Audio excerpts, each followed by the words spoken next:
안녕하십니까, 이진우입니다. 우리나라 주식시장에 외국인들은 참 영향을 많이 미치는 투자 주체인데요. 외국인들이 언제 우리나라 주식을 사고 뭘 보고 우리나라 주식을 파는지는 우리가 잘 모릅니다. 그런데 외국인들이 우리나라 주식을 사고 팔 때 참고하는 중요한 신호 중에 하나가 바로 환율인데요. 내국인들은 별로 신경 쓰지 않는 지표이기도 하죠. 그래서 오늘은 최근에 환율이 왜 그렇게 움직이고 있는지, 그리고 앞으로 어떻게 될지 환율 이야기를 좀 자세하게 해보겠고요. 컴퓨터의 두뇌인 CPU 하면 떠오르는 기업이 있죠. 미국의 인텔입니다. 이 회사가 삼성전자의 전 세계 반도체 회사 1등 자리를 내주고 부진한 모습을 보이더니 최근에는 또 역전의 기회를 노리는 부지런한 행보들을 또 보이고 있어서 오늘 블루칩 신기주 시간에 인텔에서 요즘 일어나는 일들과 앞으로 인텔이 성공할 수 있을지 자세하게 좀 들어보겠습니다. 손에 잡히는 경제 플러스 광고 들으시고 바로 시작하겠습니다. 네, 올 초에 달러원 환율이 1,000원 초반대까지 떨어졌었는데 최근에는 환율이 얼마나 되나 봤더니 1,160원, 1,170원 이렇게 비교적 높은 가격대에서 움직이고 있습니다. 시장의 우려는 그래서 또 다양하게 나오고 있는데 앞으로의 환율 전망과 환율이라고 하는 게 도대체 어떤 동인으로 움직이게 되는 것이고 이게 주가에는 또 어떤 영향을 주는지까지 EAR 리서치의 홍춘욱 대표 모시고 공부 좀 해보겠습니다. 어서 오십시오. 네, 안녕하세요. 예. 뭐 주식시장 전문가, 부동산 전문가들은 꽤 있는데 환율을 좀 믿고 여쭤볼 수 있는 전문가가 상대적으로 좀 덜 없는 것 같아요, 우리나라에. 몇 안 되는 환율 전문가 중에 한 분으로서 어떻게 생각하십니까? 왜 전문가들이 없어요? 되게 어려워요. 저도 잘 모르고요. 환율이 이게 미소 커브라고 저희들이 부르는데 예, 미소 커브가 뭐냐면 세계 경제가 너무너무 좋으면 달러가 강세. 네, 세계 경제가 너무너무 안 좋아도 달러가 강세. 어정쩡할 때는 달러가 약세. 예, 그러니까 아, 골디락스라고 저희들이 부르는 거 있잖아요. 예. 그 영국 동화에 예, 뜨거운 스프, 찬 스프 먹다가 미지근한 먹기 좋은 스프네 이러고 다 먹어버렸다라는 네. 그 영국 동화에 나오는 골디락스라는 소녀의 이야기에서 가져온 표현인데 한마디로 안정 성장 속에 물가도 괜찮으면 골디락스가 펼쳐지면 이게 우리나라 환율이 좀 떨어져요. 달러에 대한 우리 원화 환율이 좀 떨어지고 1,000원 가는 거죠. 원화가 강세. 네, 그렇죠. 예. 달러가 약세인 거죠. 달러가 떨어진 거니까. 요즘은 달러가 약세예요, 강세예요? 강세죠. 강세인 예. 쪽이죠? 그러면 이제 왜 그러냐면 지금 미국 경제가 너무 좋아서. 아, 그러니까 우리 이제 미소 다시 하자면 미국 스마일. 경제가 스마일 하고 있는데 굉장히 나빠도 달러 강세, 굉장히 좋아도 달러 강세인데 지금 굉장히 좋고 좋아서 미국 경제가 좋아서 달러가 강세다. 좋아도 너무 좋아서 예. 2분기 미국 경제 성장률이 전년 동기 대비 얼마냐면 12.2%예요. 그리고 소비자 물가 상승률이 5.2%예요. 자, 이 둘을 합하면 명목 성장이잖아요. 그러니까 경제 예, 외형이잖아요. 네. 그러니까 경제 외형이 지금 2분기 기준 17% 성장한 거죠. 그러니까 우리나라가 1년 GDP가 2조 달러, 이것도 크죠. 예. 미국은 20조 달러거든요. 한국 경제 10배나 되는 거의 항공모함 같은 경제가 17% 성장하며 주주한다. 이거 뭐 엔진에 좀 과열이 갈 수도 있고 예. 함체가 좀 삐걱거리고 나중에 잘못하면 물이 셀 수도 있는 거잖아요. 그러니까 브레이크를 걸기 시작하니까 사람들이 다들 저 브레이크를 걸면 저 뒤에 파도가 얼마나 칠까? 저기 급커브를 돌릴 때 옆에 있는 배들은 괜찮을까 걱정을 하지 않겠습니까? 아, 미국이라는 배가 네. 과속 중이긴 한데 과속인 것도 불안하고 브레이크를 걸면 저것도 또 엄청 흔들릴 텐데 불안하고 불안한데 그래도 달러는 강세인 이유는 워낙 미국이 잘 나가니까. 그것도 있고 또 불안할 때 역시 미국 달러가 아. 과속 중이지만 여기가 더 안전한 것 같아. 뭐 항공모함이야 어디 격벽 하나 물이 새더라도 가라앉겠어? 이런데 옆에 있는 이제 우리 참수리호 같은 이런 것들은 거는 우리나라는 참수리호는 아닌 것 같고요. 아무튼 세종대왕함이라 그러더라도 예. 항공모함이 갑자기 턴할 때 유턴할 때 나오는 그런 충격파는 조금 느끼겠죠. 그래서 그러게 되니까. 달러가 강세다. 특히 최근에 미국이 이제 이런 식으로 브레이크를 걸기 시작하면서부터 갑자기 그러니까 우리가 다 알고 있던 악재가 터지더라고요. 항상 가장 대표적인 게 중국의 부동산 회사 뭐 파산설, 헝다. 예, 헝다 그룹이라는 에버그란데라는 기업이 홍콩에 상장돼 있는데 예.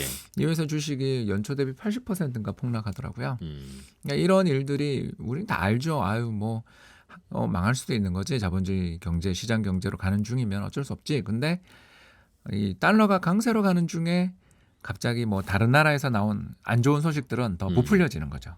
왜 그러냐면 사람들 마음이 야, 미국이 저렇게 브레이크를 밟고 있을 때 이거 좀 불안하지? 다른 나라들은 괜찮을까? 이런 생각을 가지고 있는 차에 악재가 나오는 순간 그 나라 자산을 일단 좀 약간 줄이고 싶은 사람들의 마음이 생기는 거죠. 안 그래도 달러가 강세고 미국만 좋은 듯해서 미국 쪽으로 투자를 좀 옮기고 싶던 차에 중국에서 자꾸 뒤숭숭한 얘기 나오니까 더 빠져나온다. 예, 그런 그게 뜻이에요? 최근 전 세계 아, 펀드들의 자금 배분이 이제 뒤늦게 나와요. 이게 실시간으로 나오면 너무 좋을 텐데 뒤늦게 나오는 펀드들의 자금 흐름을 살펴봤더니 지난 1분기, 2분기부터 아직 3분기 데이터는 안 나왔어요. 예, 1분기, 2분기부터 중국 비중 줄이는 게 계속 숫자가 확인되니까 예, 거기에 이제 홍다그룹 이야기가 나오고 그러니까 아, 야, 이머징에서 돈 좀 빼자. 그리고 이 돈을 빼는 펀드들은 이제 항공모함 뒤를 쫓아다니는 그러니까 전 세계에서도 또 운용 자금이 제일 큰 한 5대 연기금, 6대 연기금 되는 연기금들이 이제 분기 말 평가 회의를 하지 않겠어요? 예. 평가 회의를 하면서 저한테 묻겠죠. 홍 박사, 요새 중국 시장 투자했다가 수익이 이렇게 안 좋은데 이거 무슨 일이야? 이렇게 물으실 거 아니에요. 그럴 때 예, 달러도 강세고요. 그리고 중국에 이런 일이 있어서 최근에 뭐 빅테크 기업 규제가 있어요. 예. 이렇게 이야기하면 본부장님이 그러시겠죠.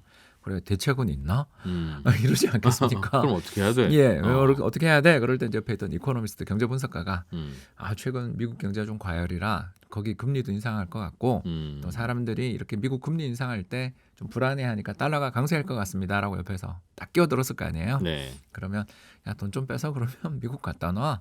아, 마음이 편하지 않아 그게? 예. 일단 뭐 중국 증시 충분히 싸지고 음, 저기 또 정책의 변화가 보이면 그때 들어가도 늦지 않지 않겠어? 음, 이런 대화가 오간 곳이 한국만 오갔겠는가?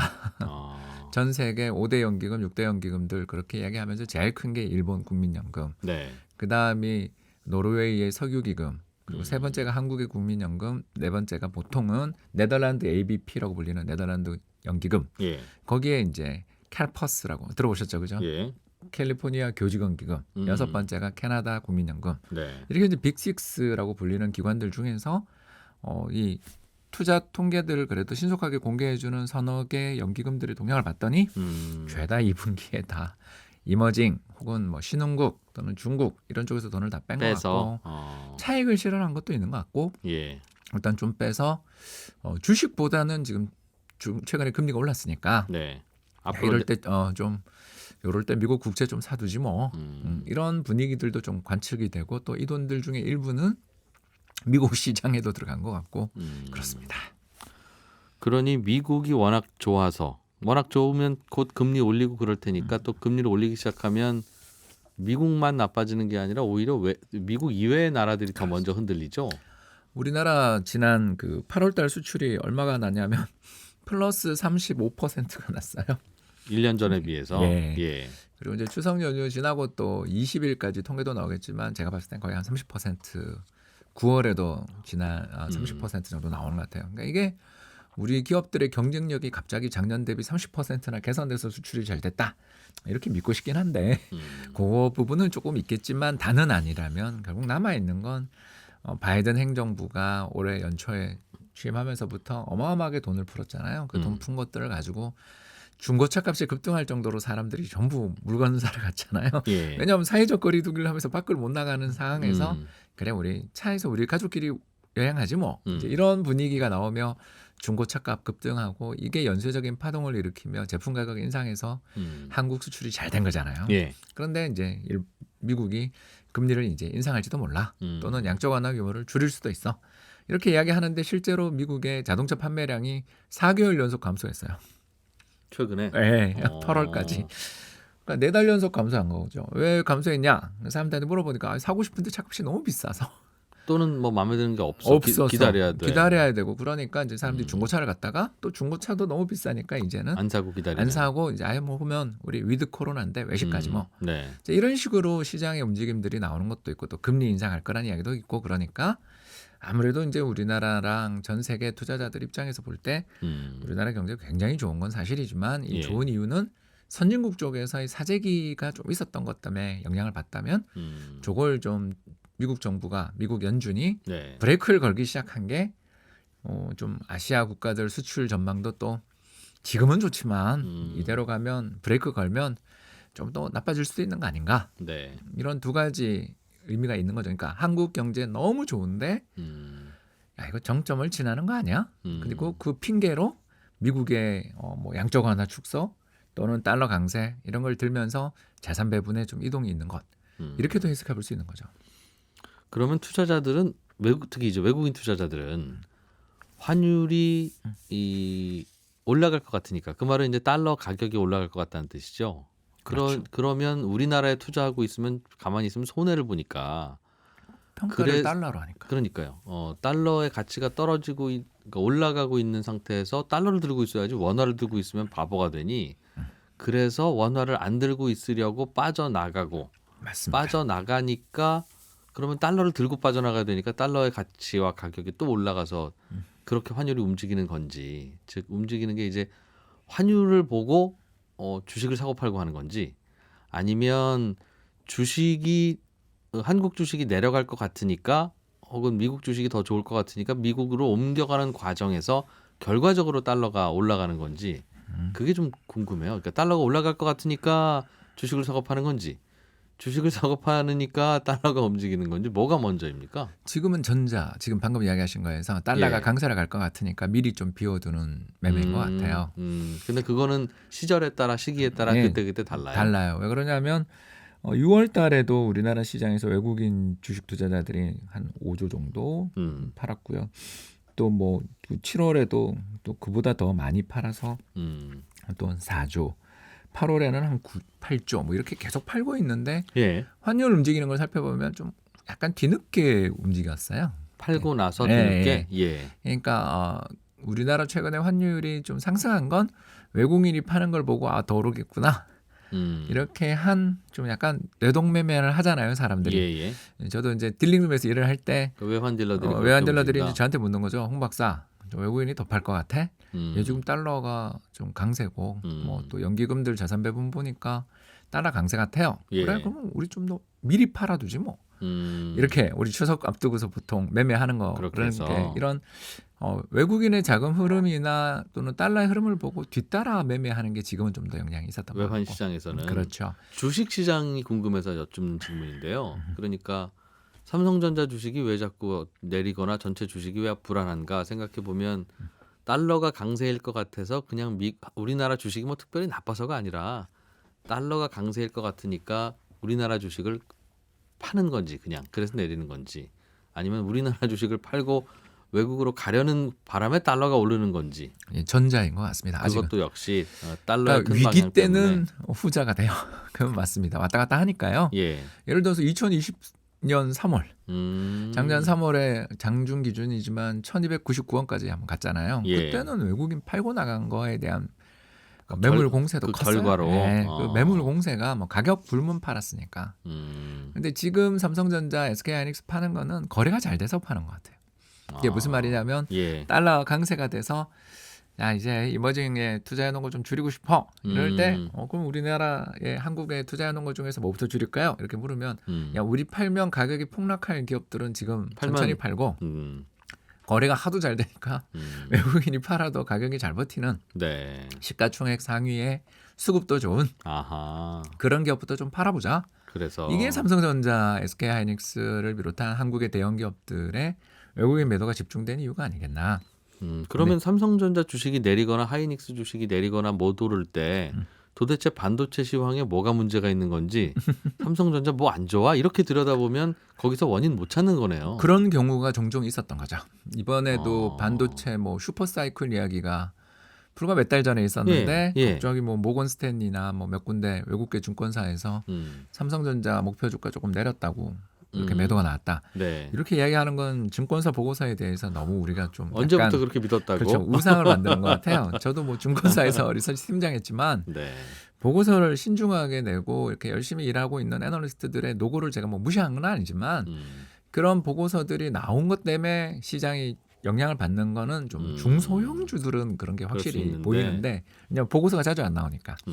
그런데 대형 기업들 삼성전자를 예를 들어서 저희들이 이제 커버한다 그러는데 분석하고 있는 애널리스트가 한국에만 한 50명 될 거 아닙니까? 예. 그러면 50명 중에 한 명이 보고서를 뭐 아주 정말 센세이셔널하게 쓰지 않는 한은 그렇게 영향을 미치는 건 아니고 결국 저는 좀 핑계가 있었다. 예. 그리고 이제 3분기 지나서 정말 삼성전자 실적 보면 슈퍼사이클 끝났는지 우리 확인하겠지만 적어도 뭐 저희가 이제 그냥 볼 수 있는 거는 전 세계에 있는 애널리스트들이 삼성전자에 대해서 3분기 실적 얼마라고 봐요 하면서 컨센서스라는 걸 하잖아요. 근데 그게 아직은 그렇게 급격히 떨어지는 징후는 안 보이는 것 같아요. 그런 걸 예. 보면 대충 우리가 답을 알 수 있는 거죠. 좀 불안하긴 했는데 너무 많이 올라서 네. 여기에 달러는 강세이고 음. 본부장님은 위에서 이머징 마켓 줄이라 그러는데 음. TSMC는 이미 우리보다 먼저 많이 빠져 있고 그러다 상대적으로 보니. 덜 빠진 삼성전자 좀 줄이는 거 어때? 이렇게 된 부분이 있고 또 거기다가 안 좋은 뉴스 헝다그룹에다가 뭐 특히 텐센트 규제가 좀 컸었던 것 같고요. 네. 그 세계적인 게임 플랫폼 회사인 텐센트가 아시는 것처럼 최근 게임 뭐 관련돼 있는 규제 이런 거 나오면서 좀 심리가 안 좋아지니까 네. 그 중국 시장이 전체 이머징 신흥국 시장에서 차지하는 비중이 한 30% 되거든요. 네. 예. 그러니까 중국 혼자 부진해 버리면 이머징 시장의 전체 수익률을 떨어뜨리는 것처럼 보이니까 네. 아무래도 이머징에 대한 투자자들의 좀 관심을 음. 덜 떨어뜨리는 역할을 하면서 네. 한국도 영향을 또 받은 면도 최근에 있었던 것 같아요. 그래서 그러면 우리나라 주식은 도대체 언제 다시 올라가기 시작할 것인가 이런 궁금함에 대한 답을 찾으려면 우리나라 주식이 올라갈 만한 펀더멘탈이 좋아져야지가 아니라 환율이 다시 달러가 약세로 돌고 뭐 그래야 된다는 뜻이겠군요. 그렇죠. 이 문제를 해결하는 가장 좀 중요한 계기는 결국 9월 말에 열리는 우리 추석 연휴 끝나고 열리는 그 다음 주에 열리는 미국의 정례 금리 결정회의 FOMC라고 들어보셨죠? 예. 주식 투자하시는 분들은 친숙한 이름입니다. 여기서 연준 의장님이 제가 봤을 때는 금리를 동결하실 것 같아요. 동결하시는데 예. 연준 의장님의 말씀도 중요하지만 끝나고 나오는 표가 있어요. 예. 점도표라고 들어보셨죠? 예. 플랫 차트라는 건데 이게 뭐냐면 19명의 연준 의원들이 내년 연말 정책 금리가 몇 %가 적정하다고 생각하세요라고 투표가 있어요. 예. 근데 거기서 지난 6월 말에는 투표를 하실 때 19명 중에서 무려 7명이 내년 금리 한번 인상합시다. 네. 이렇게 투표를 한 거예요. 예. 그리고 지금 이렇게 되고 있는 거거든요, 사실은. 네. 그러면 이제 요 숫자가 더 늘어났다. 예를 들어서 7명이 아니라 9명, 10명이 돼서 과반수가 됐다. 그러면 금리 올릴 확률이 더 더 높아졌다는 뜻이고. 높아지고 아무래도 환율은 더 오를 수도 있는 그러면 거죠. 달러가 더 강세가 되고 될 수도 있는 거죠. 우리 주식은 좋을 리가 없고. 없죠. 그럼 달러는 언제 약세가 됩니까? 무슨 뉴스가 들려야 달러도 약세로 다시 돌고 그래서 우리 주식이 오르는 이런 시절이 옵니까? 그건 바로 점도표에 네. 금리 인상하자는 분들이 지난 분기와 동일해지거나 줄거나 하는 일들이 벌어질 수도 있어요. 그러니까 차라리 금리를 한번 올리고 나면 오히려 편하죠. 그러면 다음에 또 올릴 확률이 줄어드니까 나 금리는 이제 안 올릴 것 같은데 그게 하게 바로 되고. 2016년, 17년 이야기죠. 그러면 우리나라 주식을 다시 사자는 쪽으로 그렇죠. 돌아온다. 2016년에 정말 비슷한 일이 있었어요. 2015년 연말에 연준이 이제 연방준비제도 이사회, 미국의 중앙은행이 금리를 딱 인상하니까 다들 네. 엄청 겁에 질렸는데 한참을 지나도 그다음 인상을 안 하시는 거예요. 예. 그러더니 16년 말에 또 인상을 하는 걸 보고 사람들이 알았죠. 그래서 중앙은행은 지금 금리 인상하기 싫구나. 그리고 지금 금리 인상 속도가 1년에 한 번이면 이건 뭐 전혀 겁이 날 게 없네. 분위기 잡았어. 그러면서 2017년에 그 뜨거웠던 네. 주식시장의 강세와 또 달러에 대한 원화 환율이 물론 이제 북미 관계 개선에 대한 기대도 있었지만 1,050원 우리 갔었잖아요. 그러니까 그런 일들이 벌어진 배경은 그렇다. 북미 관계의 개선도 있었겠지만 네. 저는 연준이 생각보다 금리를 빠르게 인상하지 않을 거야 라는 기대가 노출될 때 우리 주식시장이 좋아진다. 이렇게 볼 수 있는 것 같습니다. 아니 우리나라 주식이 그 연준의 방향에 따라서 이렇게 움직이는 줄 알았으면 굳이 기업 공부를 왜 하고 실적 연구를 왜 하는지 듣다 보니까 자꾸 그런 의문이 생기긴 하는데 아무튼 요즘 점점 더 주식시장을 움직이는 동인이 기업 개별의 실적보다는 전체적인 글로벌 자금의 흐름에 영향을 더 많이 받는다고 하니까 뭐 그렇게 외우고 적응해야죠. 어떻게 하겠습니까? 저희도 계속 공부하다 보니 이게 더 중요하구나라고 느끼게 네. 되었다. 이렇게 말씀을 드릴 수 있겠습니다. EAR 리서치의 홍춘욱 대표였습니다. 고맙습니다. 감사합니다. 블루칩 기업들의 이슈 그리고 그 이면의 이야기들을 살펴보는 블루칩 신기주 시간입니다. 북저널리즘의 신기주 이사와 함께 오늘은 미국의 반도체 회사 인텔에 대해서 자세하게 들여다보겠습니다. 어서 오세요. 네, 안녕하세요. 인텔이라는 회사는 굉장히 큰 회사고 좋은 회사고 우리가 부러워했던 회사죠. 맞아요. 네. 그리고 컴퓨터 살 때마다 인텔 CPU가 들어있어요 하면서 인텔 인사이드. 네. 띵띵띵띵. 네, 맞아요. 뭐 이 광고가 한때 광고 예. 시장을 주름 잡았던 적이 있었는데 이제 예전에 인텔이 아닌 거죠. 네. 요즘 그래서 기울고 있다고. 네. 그래서 오늘의 주제가 망해가는이라는 수식어까지는 좀 너무 과하고 그러니까 쇠퇴하고 있다. 네. 갱년기 인텔? 갱년기.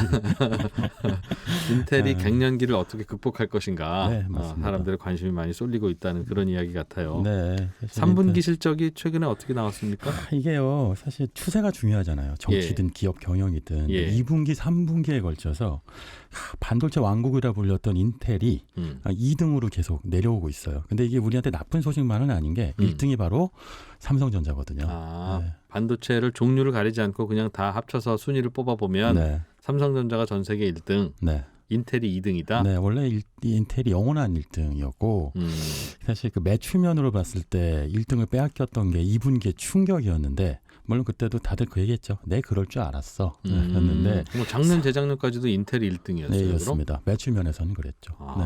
그래요? 근데 더더군다나 문제가 뭐냐면 추세가 중요한 게 삼성전자 1등 뭐 또는 4위가 SK하이닉스인데 다 이제 매출 성장이 10% 이상이에요. 그런데 TSMC만 해도 3등인데 11%입니다. 매출 성장률이. 네, 근데 인텔만 마이너스 3%고 이 추세가 4분기에도 계속될 것이다라는 우려 섞인 전망도 있어서 인텔 큰일 났다. 이제 쇠퇴하고 있구나. 네. 인텔 인사이드 아니다. 아웃사이드다. 네, 이렇게 됩니다. 네. 인텔은 뭘 만들고 있는데 매출이 역성장을 해요? 사실 가장 주력 상품은 CPU죠. 이제 그 엔비디아는 GPU를 만들고 그래픽 카드. 이제 인텔은 복잡한 연산을 하는 우리로 치면 대뇌 역할을 하는 CPU를 만드는데 CPU 반도체 칩을 생산하고.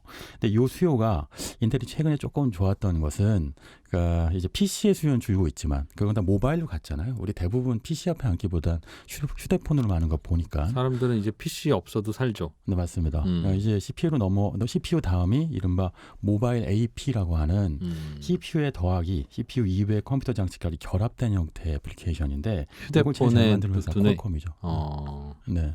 근데 반면에 이제 CPU 수요는 PC에선 줄었는데 요즘 뭐 이제 언택트 시대니까 서버 수요가 증가하잖아요. 네. 이제 아마존, MS 같은 회사들이 서버 수요가 증가하면서 여전히 CPU 수요가 견인되면서 서버에도 CPU가 들어가나 그렇죠. 봐요. 네, 서버는 핵심 부품이 CPU니까요. 네, 그러다 보니까 인텔이 조금 괜찮다 싶었는데 이제 꺾이기 시작하는구나라는 걸 보는 거죠. 이게 서버 회사들이 반도체 칩을 많이 사가긴 했었는데 쓰지는 않고 쟁여놓으면서 그러면서 이게 지금 이 고민을 똑같이 삼성전자 하이닉스도 하더군요. 맞습니다. 대표적으로 삼성전자 하이닉스의 디램을 많이 사가는 회사가 오늘 지금 말씀해주신 서버 업체들. 맞아요. 네, 뭐 아마존, 구글, 아마존, 네. 뭐 이런 회사들인데 마이크로소프트 이런 그 클라우드 운영하는 회사들인데 맞습니다. 네. 이 친구들이 재작년만 하더라도 뭐 미친 듯이 사가더니 네. 뭐 이 정도 속도라면 뭐 그러더니 갑자기 요즘은 또 부족할 때 된 것 같은데 안 산다고. 네, 이게 사실은 그 서버 비즈니스의 특성이죠. B2B니까 사실 예. 수요가 이제 B2C와 달리 팔면 끝나는 게 아니라 그때그때마다 변화가 복잡하잖아요. 예. 그게 서버 비즈니스의 또 장점이기도 한데 어쨌든 이거를 어떻게든 해보겠다고 인텔 쪽에서 위기를 해결하겠다고 다 등장한 구원투수가 바로 팻 겔싱어라고 올해 초에 임명된 새로운 CEO입니다. CEO가 바뀌었죠? 네, 바뀌었습니다. 예. 처음에는 이게 누구야였는데 알면 알수록 이 사람밖에 인텔을 구원할 구원자가 없을 수 있겠다라는 것은 반도체 업계를 아는 분들은 다들 하는 얘기예요. 네. 그 나온 얘기가 이제 팻 겔싱어가 9월 7일이니까 한 2주 전이죠. 그 독일 뮌헨 모터쇼에서 네. 자동차 판매하는 곳에서 반도체 회사 CEO가 등장하더니 이제 앞에서 이제 기조연설을 하면서 앞으로 유럽에다가 공장 2개를 짓겠다. 반도체 공장. 인텔이. 네, 인텔이. 근데 이제 이게 폴란드하고 헝가리가 될 거로 이제 추정되고 있는데 어쨌든 여기에 큰 공장을 짓고 앞으로 110조 원 정도 투자하겠다라고 얘기하면서 하는 얘기가 근데 요거는 PC용 CPU 반도체가 아니라 네. 차량용 반도체 공장을 만들겠어. 라고 얘기한 거죠. 그동안 인텔이 안 만들던 제품이네요. 네, 사실 요거는 이제 부가가치가 낮아서 인텔 같은 콧대 높은 이제 반도체 제국은 거들떠도 잘 안 봤던 반도체인데 예. 앞으로 차량용 반도체 만들겠다라고 얘기하고 또 하나는 원래 인텔이 아일랜드에 공장도 있었어요. 이 공장도 차량용 반도체를 주로 생산하는 곳으로 바꾸겠어. 네. 라고 얘기한 거죠. 그러니까 이게 무슨 얘기야? 라면서 다들 이제 의미를 짓기 시작한 겁니다. 그러게요. 안 그래도 뉴스가 며칠 전에 나와서 저도 들여다봤는데 네. 어떤 의미가 있는 거예요? 인텔이 그동안 안 만들던 차량용 반도체를 네. 만들려고 유럽에 공장을 짓는다. 근데 그 유럽의 공장에 짓는 것도 파운드리 공장이다인 거죠. 파운드리는 반도체 제조 공장이란 뜻이죠? 반도체를 이제 위탁 생산하는. 예. 그러니까 이제 말하자면 그 인텔이 을의 위치에 서서 만들어 달라는 거 만들어 드리겠어요라고 얘기하는 거죠. 예. 메시지는 두 개인데요. 하나는 파운드리, 하나는 모빌리티입니다. 그러니까 이제 1980년대, 90년대 우리가 인텔 인사이드를 한참 보던 시절, 그때가 PC의 전성기고 PC 수요가 증가하면서 CPU가 이 수요가 증가하니까 반대 수요가 폭증하고 인텔이 막 잘 나가던 시절이었죠. 예. 근데 문제는 인텔이 위기에 처한 건 2010년대, 2000년대일 텐데 그때가 바로 모바일 시대인 거죠. 모바일 시대 때 인텔은 모바일 좀 안 된다고 싶으니까 이거는 그냥 퀄컴한테 넘길래라고 하면서 그냥 CPU의 PC에 머물렀어요. 근데 지금 2020년대에는 모바일 시대가 아니고 모두가 다 알다시피 모빌리티 시대잖아요. 예. 근데 앞으로 자동차는 이제 패키징을 표현 그대로 빌리자면 타이어 달린 퍼스널 컴퓨터가 될 거니까 앞으로 여기에 반도체 수요가 증가할 것이다. 이게 지금 현재 차량용 반도체가 전체 부품의 4%인데 차 한 대 앞으로 20% 이상이 될 것이다. 5분의 1에서 4분의 1이 될 것이라고 하면 자동차도 컴퓨터가 될 거다. 그렇죠. 그럼 반도체 시장, 이 시장을 잡는 회사가 앞으로의 강자가 되니 모빌리티로 가겠다는 거예요. 그러니까 이제 여기서 만드는 반도체가 단순한 형태 14나노 정도의 그러니까 추위 열기 잘 건지는 반도체 수준이 아니고 자유주행까지 할 수 있는 반도체일 것이다라고 얘기하는 것도 있고요. 네. 그러니까 이 반도체 시장 규모가 2020년에 52조 원 규모였는데 글로벌하게 40년에 204조 원이 될 것이라고 보는 게 있고 또 하나는 파운드리인 거죠. 이제 인텔도 그 팹을 개방하겠다. 팹이라고 하는 거 반도체 공장인데 이 공장을 개방해서 팹리스트들이 인텔 공장에서 반도체를 만들 수 있게 해줄게. 우리는 이제 갑질 안 하고 을 하게 할게요라고 얘기하는 거죠. 이게 겔싱어가 이제 지난 10년 동안 인텔이 왜 실패했는지를 분석해서 네. 이제 1월에 CEO가 됐으니까 한 2분기 반년 동안 공부한 끝에 내놓은 해법이 바로 파운드리하고 모빌리티인 거죠. 차량용 반도체를 좀 만들어 보자 본격적으로. 네. 그 시장 커질 것이다. 그리고 우리는 그동안 우리가 필요해서 만드는서 팔려는 CPU를 우리가 만들어서 팔았는데 그렇죠. 그 만드는 공장에서 남이 만들어 달라고 주문하는 것도 좀 만들어 주자. 맞아요. 네. 떡 공장에서 쌀 갖고 오면 떡 만들어 드릴게요. 저희 그 기계 놀리면 뭐 하나요? 뭐 네. 이런 얘기 하는 거네요. 방앗간 그죠? 되는 거죠. 네, 맞습니다. 떡 공장이 방앗간도 하겠다. 네. 근데 이게 TSMC의 눈부신 성장을 보면 네. 인텔도 군침을 흘릴 수밖에 없고 삼성전자도 똑같은 고민을 하잖아요. 예. 그러니까 이게 팻 겔싱어가 누군지 좀 알면 이 고민의 결과가 왜 이렇게 이어졌는지도 알 수 있는데 네. 팻 겔싱어, 그러니까 인텔을 만든 3인방이 있죠. 이게 그 로버트 노이스, 뭐 고든 무어, 앤디 그로브 뭐 이름들을 많이들 들어보셨을 텐데 예. 이제 인텔 3인방입니다.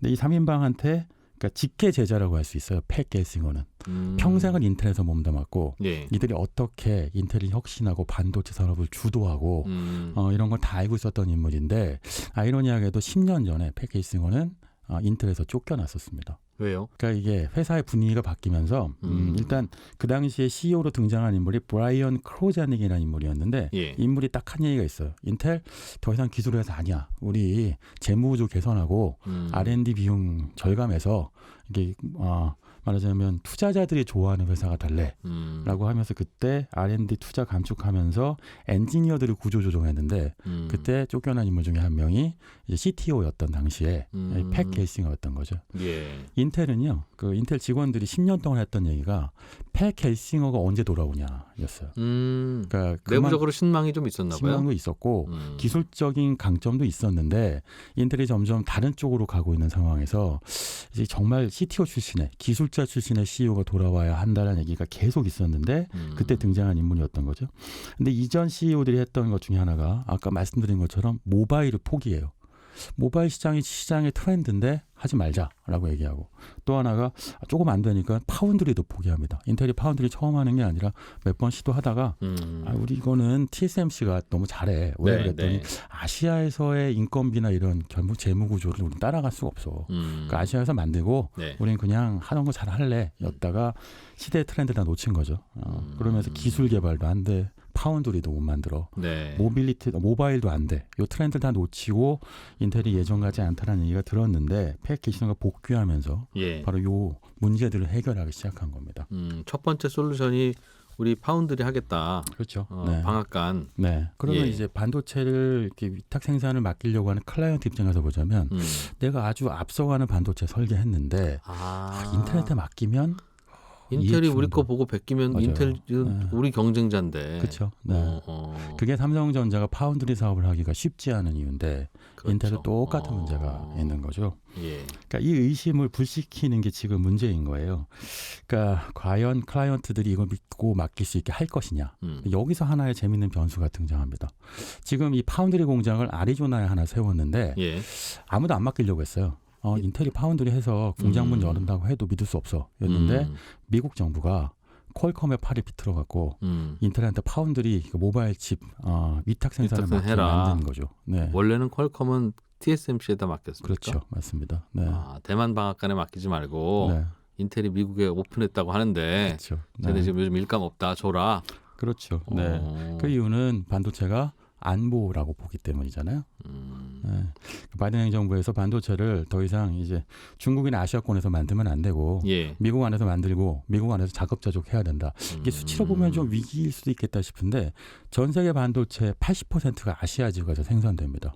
뭐 한중일이 만들겠죠. 그렇죠. 예. 그리고 15%만 미국, 그리고 5%만 유럽인데, 예. 그러니까 지금 이번에 팩게싱어가 유럽에 공장을 세운다는 것도 EU한테 엄청나게 보조금을 많이 받거든요. 예. 그러니까 그 이유는 유럽도 역시 반도체 이대로 밀리다가는 아시아한테 너무 뒤처지니까 예. 공장은 좀 필요해. 근데 우리는 반도체 회사가 없으니까 그러니까 인텔 좀 만들어줘라고 얘기하는 거고. 예. 퀄컴도 어쩔 수 없다. 역시나 그 수요를 만들어줘야 파운드가 작동하니 인텔 좀 밀어줘야 한다라는 미국 정부의 야. 안보관에 동의한 거고요. 이 반도체 시장에서는 지금 동서양 전쟁이네요. 그렇습니다. 이게 미국 그러니까- 유럽이 한편 먹고. 그러니까 그렇죠. 근데 지난 10년 동안은 아이러니하게도 아시아에서 저렴하게 생산돼주는 반도체 덕분에 미국의 빅테크들이 성장했는데 그렇죠. 이제는 정반대로 너무 힘이 몰려갔어. 이제 힘을 조정해야 한다라는 얘기가 나오는 건데 예. 사실 인텔은 이런 이해 충돌 관계 문제를 미국 정부를 통해서 해결하고 있기도 하지만 또 다른 내부적 문제도 있어요. 그러니까 인텔 예전에 윈텔이라는 표현이 있었잖아요. 예. 윈도우하고 인텔. 예. 그만큼 시장을 독점적으로 지배했던 회사들인데 이 회사들의 공통점이 뭐였냐면 엄청난 갑질 마인드가 있었던 거죠. 그러니까 윈도우가 실패했던 것도 폐쇄적으로 자신들의 소프트웨어를 외부에 개방하지 않아서였고 예. 회사 조직 문화도 만나보면 정말 대기업 마인드 뭐였는데 인텔도 여전히 그런 마인드가 있는 겁니다. 예. 그러니까 과연 파운드리를 해서 고객님 어서 오세요. 무엇을 원하세요? 만들어 드리는 건 어떤 방앗간에 어떤 떡이어도 다 만들어 드릴게요라는 태도를 취할 수 있겠느냐. 그러니까 팩게싱어가 이제 MS의 리파운더 새로운 창업을 했다고 하는 사티아 나델라만큼 조직을 새롭게 개방적으로 바꾸지 못하는 한 파운드리 공장을 아무리 세워도 인텔은 부활하기 어려울 것이다. 뭐 이렇게도 볼 수 있죠. 그런 설이 있군요. 어떻게 되겠습니까? 인텔은? 기술력이 있어요. 되게 매력적인 것 중에 하나가 네. 패키징이라고 하는 건데, 네, 이게 뭐냐면 반도체가 작동하게 하려면 반도체하고 이제 그 외부 기기를 연결해야 되는데 그 하나의 이제 작동되는 반도체 칩을 만드는 그 패키징 기술이 굉장히 중요하고 한국도 관련 회사의 주가가 매우 높잖아요. 패키징이라는 게 뭐죠? 그러니까 반도체를 그대로 놓고 보면 그건 그냥 이제 전자 부품에만 해당되는데 예. 거기에 말하자면 전선을 꽂고 연결해서 말하자면 기판, 그러니까 맛업 기판과 반도체가 연결한 하나의 반도체 칩이 만들어지는 게 패키징인데 네.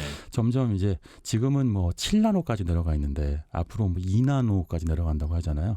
미세 공정으로 들어갈수록 그 전선을 연결하는 게 선을 어려워지죠. 얇게, 예, 네, 그러니까 가늘게. 패키징이 아주 중요해집니다.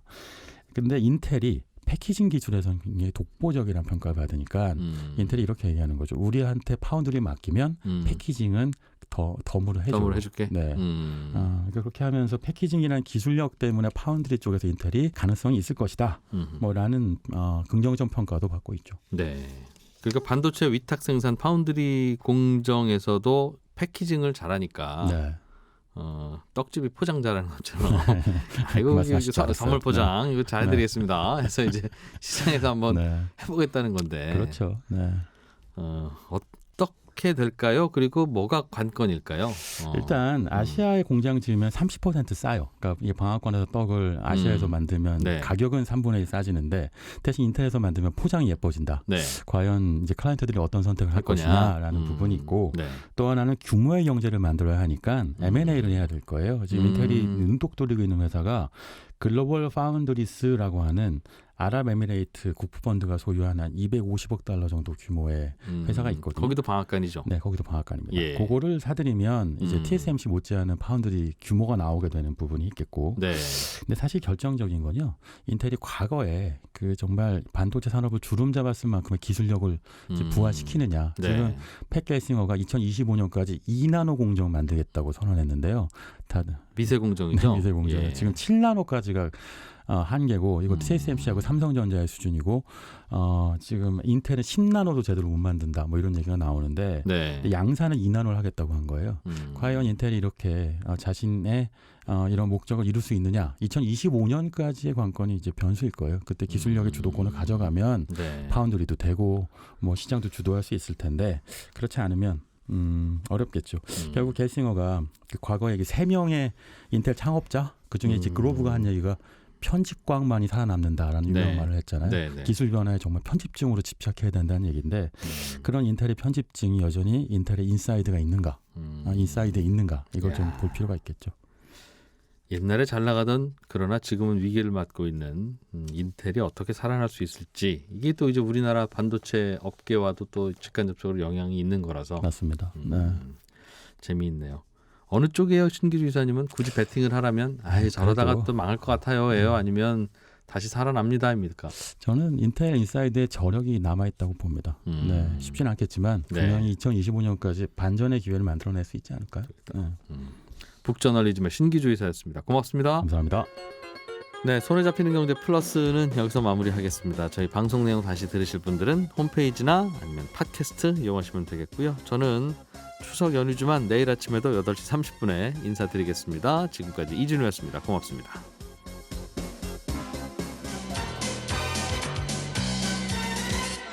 더 깊고 더 재미있는 경제 이야기. 이진우의 손에 잡히는 경제 플러스.